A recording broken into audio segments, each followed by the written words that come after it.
Hi friends, PC here from Gravity and Oxygen Fitness with my man Dylan Foss. How are you, bud? Great. We are here at the beautiful Meisner Country Club. Big love to Daniel, the fitness director here, for allowing us the opportunity to do our Turf Talk Tuesday on this beautiful patio. Your core, body weight core. What if you went somewhere, you're in the desert, you're in a hotel room, and you had access to absolutely no equipment, but you still wanted to train your trunk? What do you think about that? I think it's a problem a lot of people run into. Right? They don't know what to do. Yeah. So what if we gave them a 10-minute tutorial on what to do? All right? What is your core? Your core is essentially the center of your body. Take away your arms and your legs, and you're left with your torso. What are the moves that your torso produces? Dylan, show me flexion and extension. Show me bending and extending. There you go. Flex forward, extend back. Groundbreaking, right? How about laterally flexing left and right? Trunk does that too. Crazy, right? Good. And then how about rotating? All right? So your body can turn, can twist. We can even combine those. So Dylan can show me a flex and turn, and then extend and turn. There you go. Now, the true definition of control is our capacity to resist force is also in our ability to produce it. So in knowing and championing both is the true definition of core control. So once again, you had no equipment. It was just you. You need to do a core workout because you're desperate for one. What are we going to show you? The human body, like we showed you, moves in 3 directions: forward, backward, left, and right, and rotating. We're going to show you breaking down the categories of linear core, lateral core, and rotational turning core. How about that? Let's light it up. Let's light it up. Good. All right. Dylan is going to go into a classic hand plank. Let's talk about a perfect plank position. He's going to press upon the balls of his feet. Notice the hips and the shoulders are in the same height. He's going to gently tuck his tailbone. His chest is hollow. And now he's in your standard plank, yoga plank, whatever you call it. So right now he's not moving. It's a very static-based stability exercise. Now I'm going to ask Dylan to bring his right knee to chest. And by doing that, we've now reduced his base of support. One leg's off the ground.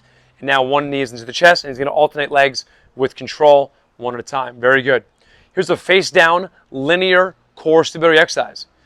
If we want to do something else, maybe he will tap each shoulder with the opposite hand. So we're still in plank. And now he's essentially staying in that plank. And now there's a little bit of lateral sway to his hips. All right? There's a lateral stability exercise, but from a face-down standpoint. Good. Now Dylan is going to go ahead and roll over on his back. He's going to do a face-up, or what we call a supine core exercise. Knees are bent. It's important to recognize with the feet on the ground first that your lower back should be somewhat tilted into the floor. That's going to be your stability point. And then once you have that, then you can begin to take one leg at a time off of the ground, maintaining that gentle pressure into the floor. Now this is 3 levels. Notice Dylan's knees are bent at 90 degrees. Keeping that 90-degree bend, he's going to lower his heel to the floor, come back up and retuck that tailbone, and then he's going to do the right leg. So he's doing one leg at a time, and each leg is shortened to 90 degrees. Now if I wanted to challenge the next level of this stability exercise, as Dylan returns, he's going to slide his left leg towards that balcony wall. And now as his leg gets longer, the lower abdomen is experiencing greater load because the physics have changed. Good. Tying in your breathing is essential here, using your diaphragm. You can even work on just hard breathing. Diaphragmatic breathing is a great body weight core exercise. All right. Notice as Dylan is extending his leg, the challenge is greater here on his lower back and maintaining that pelvic tilt.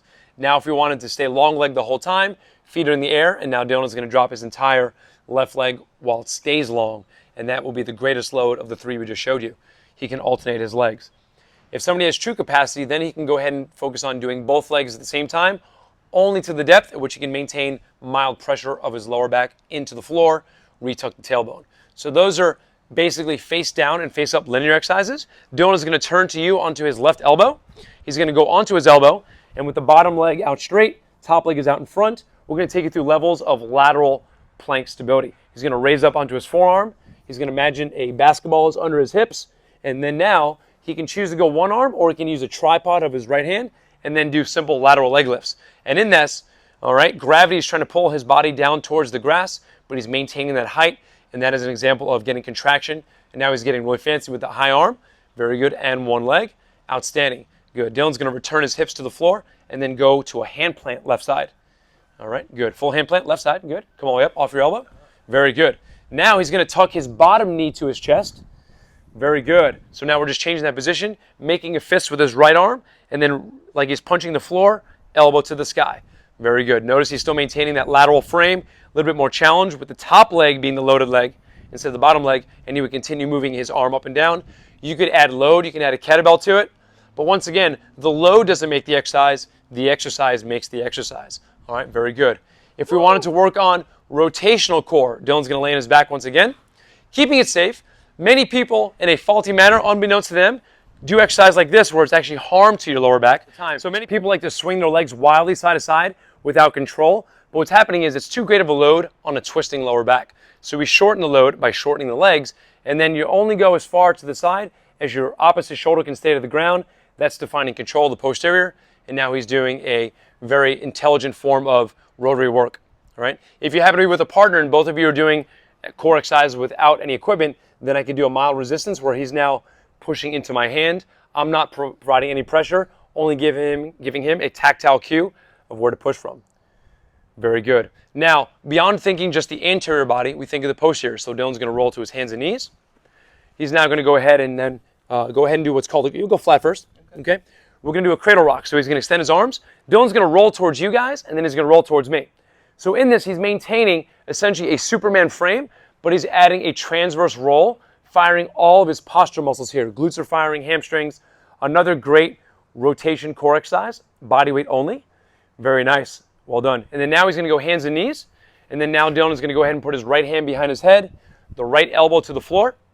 Good. And then he's going to go all the way up to the sky. So now we're firing more of his posterior chain from a rotational standpoint as well, giving love and attention one time and a side. All right? Very good. Another example. Now, if you wanted to combine an anterior stability load with rotation, Dylan's going to go here, and he's going to show a move called a breakdancer. So now he's floating his knees off the ground. He tucks and turns to you guys. Notice that. Only 2 points of contact, one hand, one foot. He's getting rotation. He needs stability through the shoulders. And then to hold control, good. He's making this exercise look really easy, but it's not. There you go. There's ways to get really fancy and creative with what we call animal flow movements geared towards body weight core only. Hopefully you guys have a little ground base of how to think about your own body weight exercise no matter where you are traveling. Linear, lateral, and turning, body weight core. Remember, all we have is that the spine is a terrible thing to waste and no back pain is the new pink. Any final thoughts, bud? No, I think it's just something we should actually train more of. I think more people would benefit from some body weight core exercises and workouts.